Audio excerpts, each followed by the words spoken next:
विजय की प्रारंभिक शिक्षा अलीगढ़ के एक हिंदी माध्यम स्कूल में हुई थी।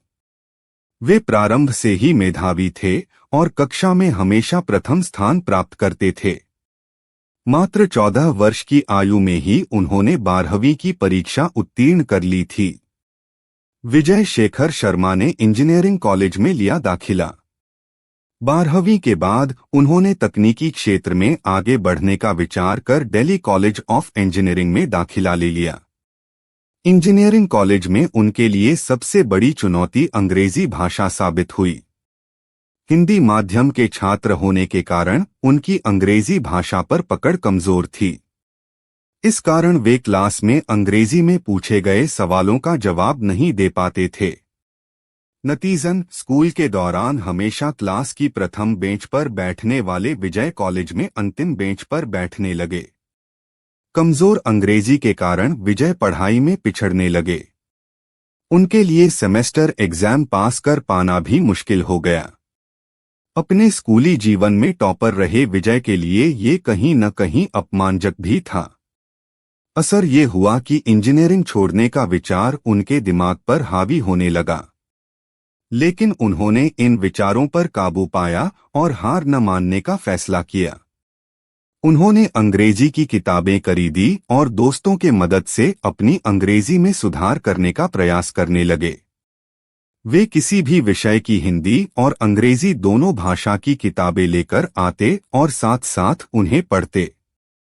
धीरे धीरे उनका प्रयास रंग लाने लगा और उन्होंने अपनी अंग्रेजी भाषा में काफी सुधार कर लिया। बिजनेस के प्रति रुझान। विजय कॉलेज की पढ़ाई में बहुत अच्छा नहीं कर पा रहे थे। अपनी यह फ्रस्ट्रेशन उन्होंने कंप्यूटर लैब में निकाली और अपने दिन का अधिकांश समय कंप्यूटर के साथ बिताने लगे। दरियागंज के संडे मार्केट से वे 5 से 10 रुपए में सेकंड हैंड किताबें और मैगजीन खरीदा करते थे। वहीं से एक दिन उन्होंने फॉर्च्यून मैगजीन खरीदी और पहली बार मैगजीन के जरिए अमेरिका की सिलिकॉन वैली के बारे में जाना। यह 1995 से 96 की बात है। उन दिनों इंटरनेट बिजनेस तो बहुत दूर, वेबसाइट्स भी बहुत कम हुआ करती थी। उस समय इंडिया में मात्र इंडिया गेट नाम की एक वेबसाइट थी। यहां तक कि यूएस में भी ट्राइपॉड और जायोसिटी जैसे गिनी-चुनी वेबसाइट्स ही थीं। यह वह समय था जब याहू एक छोटी सी वेब डायरेक्टरी भर थी। लेकिन विजय के मन में कंप्यूटर और इंटरनेट के क्षेत्र में कुछ करने का विचार जन्म लेने लगा था। वे स्टैनफोर्ड यूनिवर्सिटी जाकर पढ़ने का सपना देखने लगे, क्योंकि सिलिकॉन वैली के कई बड़े बड़े उद्योगपति ने स्टैनफोर्ड यूनिवर्सिटी से ही पढ़ाई की थी। लेकिन कमजोर आर्थिक स्थिति उन्हें विदेश जाकर पढ़ने की इजाजत नहीं देती थी। मगर कुछ कर गुजरने की चाह मन में घर कर चुकी थी और इसके लिए विदेश जाकर पढ़ना ही एकमात्र रास्ता नहीं था।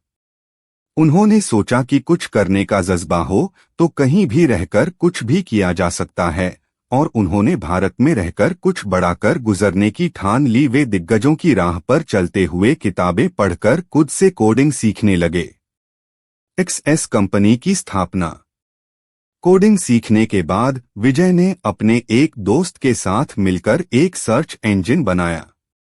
फिर उन्होंने आज के वर्डप्रेस की तरह एक कंटेंट मैनेजमेंट सिस्टम भी तैयार किया। कई अखबारों को उनका बनाया कंटेंट मैनेजमेंट सिस्टम बहुत पसंद आया और दी इंडियन एक्सप्रेस सहित कई बड़े अखबार इसे इस्तेमाल करने लगे। इस तरह इंजीनियरिंग के तृतीय वर्ष में ही विजय अपनी एक कंपनी खोल ली, जिसे उन्होंने एक्सएस कंपनी का नाम दिया। 1999 में उन्होंने अपनी यह कंपनी लोटस इंटरवर्क्स नामक अमेरिकन कंपनी को $5 लाख में बेच दी। उन्होंने विजय को भी एम्प्लॉय के तौर पर अपनी कंपनी में रख लिया। वहां काम करते हुए विजय को ये समझ आ गया कि वे बिजनेस के लिए बने हैं और वे दूसरों की नौकरी नहीं कर सकते। उस समय भारत में भी इंटरनेट बिजनेस की थोड़ा बहुत फलने फूलने लगा था। भारत में Naukri.com, MakeMyTrip.com जैसे वेबसाइट बेस्ड बिजनेस का दौर प्रारंभ हो चुका था। इस दौर में विजय भी अपना कुछ बिजनेस करना चाहते थे। 97 कंपनी की स्थापना, फाउंडेड 97 कंपनी। लोटस इंटरवर्क्स की नौकरी छोड़ने के बाद वर्ष 2001 में विजय ने 97 नामक कंपनी की स्थापना की। यह एक कंटेंट सर्विस प्रदान करने वाली कंपनी थी। ये कॉल और एसएमएस द्वारा लोगों तक इंटरनेट कंटेंट पहुंचाती थी। वे पूरी लगन और मेहनत से इस कंपनी को बड़ा करने में लग गए। कंपनी बड़ी तो हो रही थी, लेकिन साथ ही खर्चा भी बढ़ रहा था। सर्वर, स्टाफ सहित अन्य खर्चे मैनेज करना आसान नहीं था, वह भी तब जब आपको कंपनी से मुनाफा न हो रहा हो। विजय दोस्तों और रिश्तेदारों से उधार लेकर किसी तरह कंपनी को चला रहे थे।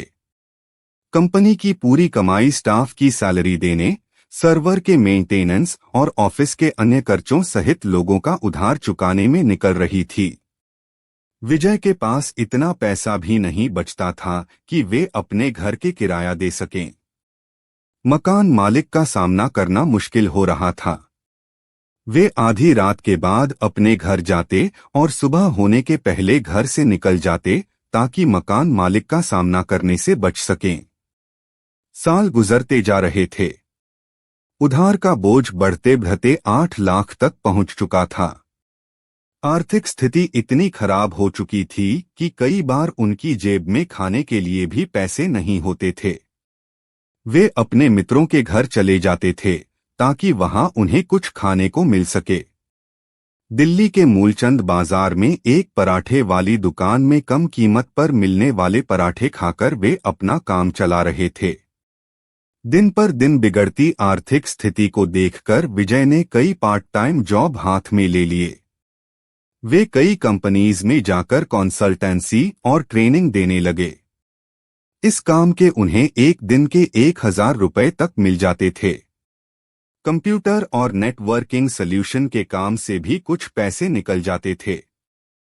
हाल ये था कि उनकी कंपनी 97 का संचालन स्टाफ कर रहा था और विजय खर्चे उठाने के लिए दूसरी कंपनीज की वेबसाइट बना रहे थे या अन्य काम कर रहे थे। कंसल्टेंसी का काम करते हुए एक दिन विजय मुलाकात पीयूष अग्रवाल से हुई, जिन्हें अपनी कंपनी के सॉफ्टवेयर के लिए विजय की सहायता और परामर्श की आवश्यकता थी। विजय की सहायता से पीयूष ने अच्छा खासा मुनाफा कमाया। वे विजय से बेहद प्रभावित हुए और उनके सामने अपनी कंपनी में सीईओ का पद संभालने का प्रस्ताव रखा। लेकिन विजय ने वह जॉब ऑफर यह कहते हुए ठुकरा दिया कि मुझे अपनी खुद की कंपनी चलानी है। एक तरफ विजय अपनी कंपनी चलाने के लिए संघर्ष कर रहे थे, वहीं दूसरी ओर उनके परिवार का शादी के लिए दबाव बढ़ने लगा। वे चाहते थे कि विजय कहीं एक अच्छी सी नौकरी कर लें ताकि उनकी शादी हो सके। घर वालों के दबाव को देखते हुए विजय ने बीच का रास्ता निकाला। वे पीयूष अग्रवाल से मिले और उनसे सामने यह प्रस्ताव रखा कि आधा दिन वे उनकी कंपनी का काम देखेंगे और आधा दिन अपनी कंपनी का काम करेंगे। इसके लिए हर महीने उन्होंने 30,000 रुपए सैलरी की डिमांड की। पीयूष अग्रवाल को इतना किफायती सीईओ कहीं और नहीं मिल सकता था। उन्होंने विजय की बात मान ली। उन्होंने विजय के ऑफिस के लिए भी उसी बिल्डिंग में व्यवस्था करवा दी जहां उनका खुद का ऑफिस था। इस तरह विजय के लिए दोनों कंपनी पर एक साथ ध्यान देना आसान हो गया। धीरे धीरे विजय की कंपनी पटरी पर आने लगी, लेकिन 8 लाख रुपए के उधार का बोझ अब भी सिर पर था। एक दिन विजय ने उधार चुकाने के लिए पीयूष अग्रवाल से कर्जा मांगा। पीयूष ने उन्हें कर्ज देने से तो मना कर दिया, लेकिन वे 8 लाख रुपए उनकी कंपनी में पूंजी लगाने राजी हो गए।